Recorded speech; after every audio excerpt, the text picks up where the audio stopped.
Hi. Okay, so my name is Olabisi. I attended the July 2021 Hosting the Presence cohort, and I am currently a second-time facilitator with Hosting the Presence.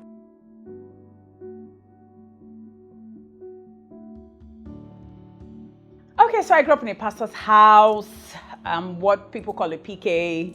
I've always known about God, but I didn't get born again until I was in my university, second semester, first year. It was a glorious experience. Let's just say God caught my attention in a very large way. And since then, He's had my attention. And I had always known that I was called into the prophetic. Let's just say anytime they give a altar call for anyone that feels that they are called into the office of a prophet, something on my inside just jumps up. And it's like something pushes me from behind to go to the front. After a while, I stopped answering the prayer call because it felt like I was coming out for a sinner's call. You understand what I mean? But in 2019, God had told me that, and He had confirmed it with people, that He's moving me through a transitional phase. And so what I discovered was all the desires I had for all the things I was doing in church literally stopped. I started dropping all the things I was doing in church. I didn't mind that they were taking some things away from me.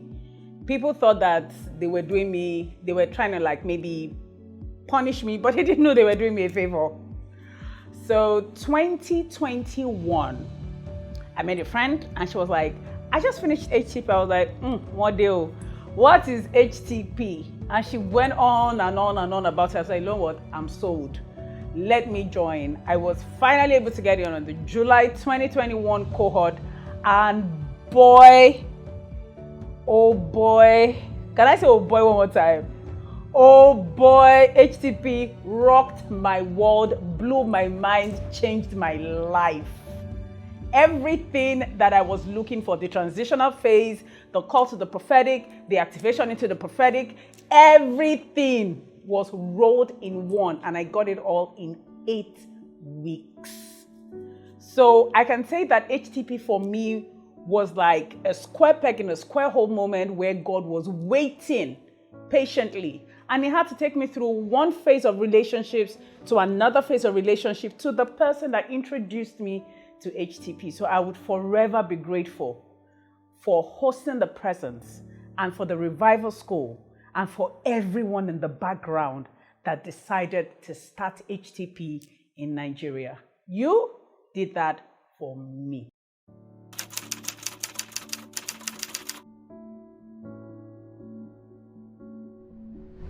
So my most insightful experience, treasure hunt. Hey, treasure hunt was a hunt. I'm telling you, like I had never ever in my life done evangelism that way. I'd always felt evangelism where I was coming from was quite boring. But then when I started reading Treasure Hunt, I was like, can I say to Yoruba, want to today, what's all this that these people are doing right now? I don't understand a single thing. But I just trusted God. I was like, no, whatever this process is, I am sold 100%. So my co-student and I, we were paired and we went for Treasure Hunt. We came to Lekki Phase 1 and we had gone to the places where we felt that the Lord had led us to. But we had one clue on our list, red Toyota Corolla. We had looked for Toyota Corolla everywhere. Red, we only saw gray, blue, green. My friend was already done. I was like, you know what? It would be shocking and surprising that the Uber we will book for was going to be red Toyota Corolla. She looked at me with no faith. Me gone, I looked at her with half faith. I was like, let's shall see. Hey, lo and behold. The car was red Toyota Corolla. Hey, in fact, we prophesied to that guy till he dropped us off. Uncle did not even collect money. Will you collect money? But honestly speaking, I mean, that changed my perspective. God would do anything creative to get to His children. And HTP taught me that it's not just about the treasure hunt. It's about the creative way God can make evangelism fun, not just for you, but for the person that you're going to speak Jesus about, or you're going to speak Jesus to. So for me, that was it. I had never seen God touch the lives of people. And I literally see light, fire, hope, tears. Come into their eyes. Sometimes I cry with them when they tell me that they got out of the house this morning and they were not sure. And then God gives us a clue. And then God gives us a word of knowledge. And it was spot on. Exactly what they needed to get their lives back on track. Man, this God, he's so creative. And that was my very best experience as an HTP student.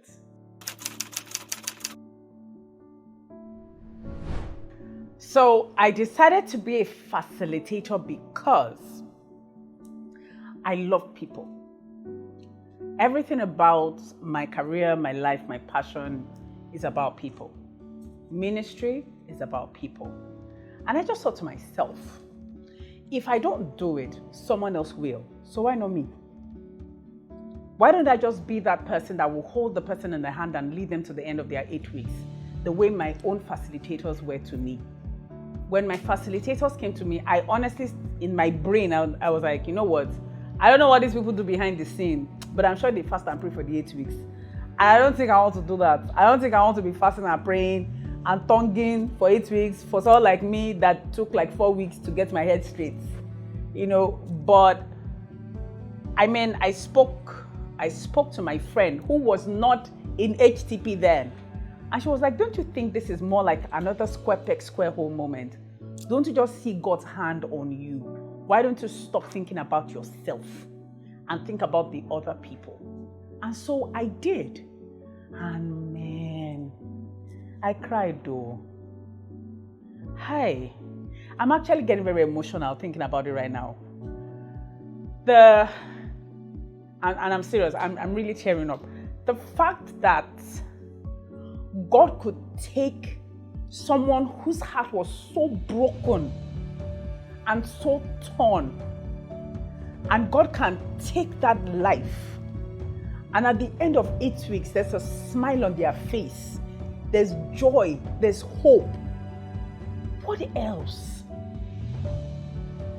I had people who had gone through so many things in their life before coming. There were people who were going through divorce. Some had issues in their marriages. Some had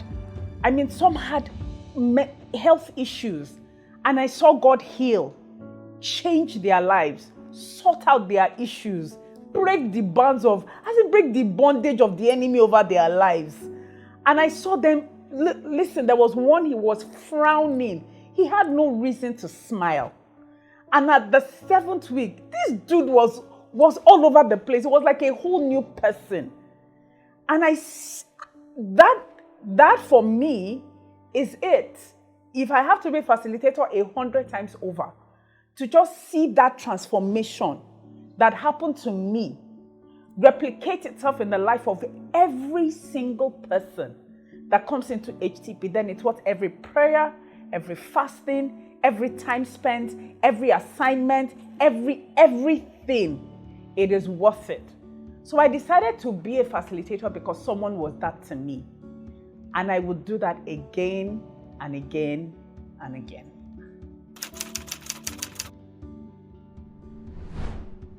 When it comes to HTP, one of the things you find out is that everyone doesn't look the same. Everyone doesn't talk the same. But we have the same spirit. We have the same mind. Expressions are different.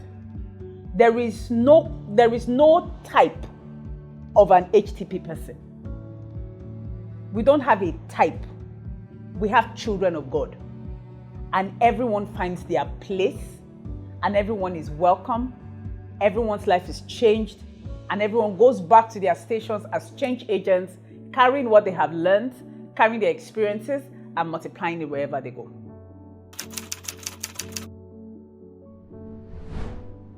I had pastored a church before. I was like trying different things to find where I fit. When I finished HTP, I knew that I was called to the office of a prophet. Everything just tied in. The very first time I went back to church, and my pastor just asked me to do something. I started giving word of knowledge, and we probably left church later than we've ever left church in a while. And after that, it became very, very clear, very, very obvious to me and everyone around me that I was not the same woman. So it also made me pray specifically for things. I started hearing God differently. I heard the Spirit of the Lord tell me things. I started dreaming specific dreams. I started getting interpretation. My knowledge about the Word of God increased. But most importantly, my identity about who I am totally changed. Yeah.